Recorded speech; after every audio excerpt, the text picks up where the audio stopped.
E aí pessoal, tudo bem? Aqui é o Rony, professor de Física. Neste vídeo, vamos recorrer à teoria abordada no estudo dos números complexos para facilitar ainda mais a obtenção das equações que traduzem o movimento harmônico simples. Vamos admitir, portanto, que Z seja um número complexo qualquer que satisfaz a equação diferencial que traduz o MHS. Logo, eu posso escrever que a derivada de segunda ordem de Z em relação ao tempo t mais ômega ao quadrado z é igual a zero. Lembre-se que z é um número complexo qualquer. Se tratando de uma equação diferencial linear homogênea com coeficientes constantes, eu posso escrever que z, uma possível solução dessa equação diferencial, é dada pela exponencial de p vezes t, em que p é uma constante que pode ser um número complexo. Logo, a partir dessa consideração, vemos que a derivada de primeira ordem do número z em relação ao tempo t é igual a p que multiplica a exponencial de p vezes t. E com isso, a derivada de segunda ordem de z em relação ao tempo t é igual a p ao quadrado vezes a exponencial de p vezes t. A partir desse cálculo inicial, você já percebe que a derivada em relação ao tempo t pode ser substituída facilmente por uma multiplicação por p. Levando agora estes resultados na equação diferencial acima, vemos que aqui nós temos p ao quadrado vezes a exponencial de p vezes t mais ômega ao quadrado z. Então, nós temos ômega ao quadrado vezes a exponencial de p vezes t, e tudo isso é igual a zero. Dividindo todos os membros dessa igualdade pela exponencial de p vezes t, vemos que p ao quadrado mais ômega ao quadrado é igual a zero. Essa equação é muito famosa na resolução de equações diferenciais desse tipo. Essa equação é chamada simplesmente de equação característica. Através dela, vemos que p elevado ao quadrado é igual a menos ômega ao quadrado. Consequentemente, p elevado ao quadrado é igual a i ao quadrado, que é menos 1, vezes ômega ao quadrado. Logo, extraindo a raiz quadrada, vemos que p é igual a mais ou menos i vezes ômega. Observe no quadro, portanto, o resultado obtido e o pequeno cálculo realizado até aqui. A partir de agora, eu vou tomar apenas a raiz positiva dessa equação. Eu vou utilizar, portanto, o fato de que p é igual a i vezes ômega. Vou admitir também a existência de uma constante arbitrária complexa dada por a vezes a exponencial de i vezes φ. Sendo assim, uma solução geral para essa equação diferencial fica dada por z de t é igual a essa constante c vezes a exponencial de p vezes t. Logo, z em função de t é igual a vezes a exponencial de i vezes φ vezes a exponencial de p vezes t, em que p é justamente i ômega.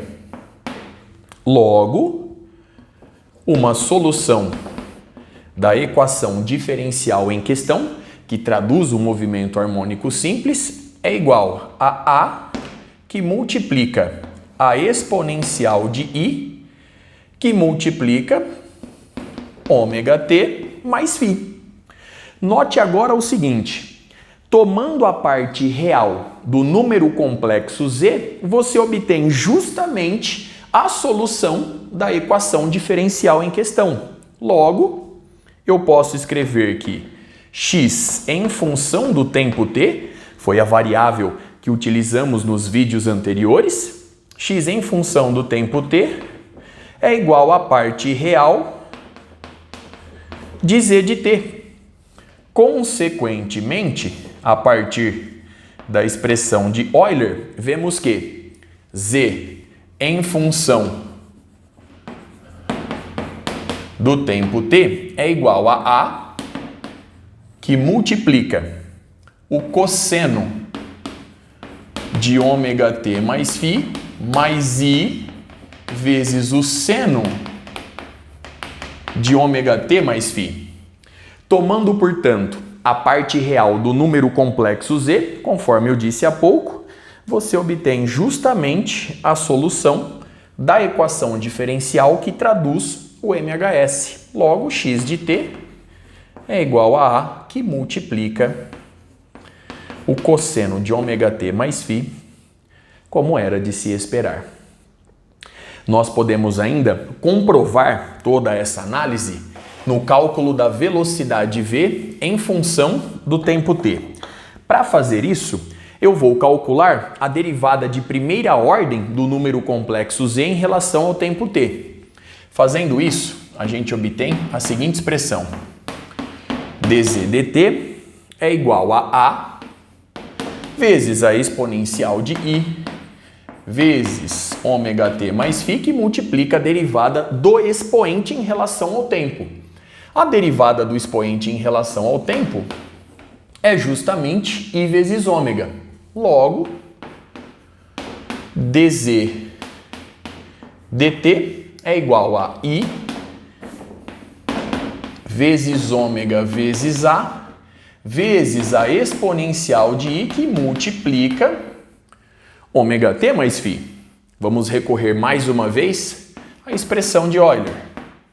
dz dt é igual, então nós temos I vezes ômega vezes A, que multiplica, mais uma vez, o cosseno de ômega t mais φ, mais I, vezes o seno de ômega t mais φ. Efetuando a distributiva, você vai obter que dz dt é igual. Então, nós temos agora a parte real. Observe que I vezes I é I ao quadrado, que é menos 1. Então, nós temos menos ômega A vezes o seno de ômega t mais φ, mais, agora, I ômega A, então, mais I ômega A vezes o cosseno de ômega t mais φ. Perceba que, ao tomar a parte real da derivada do número complexo z em relação ao tempo t, você recupera justamente a expressão da velocidade v em função do tempo t. Portanto, v de t é a parte real de dz dt. Portanto, v em função do tempo é menos ômega vezes A vezes o seno de ômega t mais φ. Você pode comprovar o resultado, obviamente, tomando a derivada de x em função do tempo em relação ao tempo. Ao fazer isso, você obtém justamente a expressão da velocidade v. Observe no quadro, portanto, os resultados obtidos até aqui e toda a análise realizada. Recordando agora que a multiplicação pelo número complexo i promove uma rotação de mais π sobre 2 no plano xy, vemos que, compare essas duas expressões, vemos que a velocidade está adiantada de π sobre 2 em relação à posição, o que corresponde à situação de quadratura entre posição e velocidade no movimento circular associado. Observe ainda como o emprego da notação complexa facilita os cálculos. É muito mais fácil manipular funções exponenciais do que funções seno e cosseno. Note ainda que a própria derivada em relação ao tempo t é substituída por uma operação algébrica. Basta substituí-la pela multiplicação por p, ou seja, pela multiplicação por i vezes ômega. Observe no quadro uma última vez os cálculos realizados, toda a análise obtida. Com isso, eu encerro este vídeo. Até a próxima.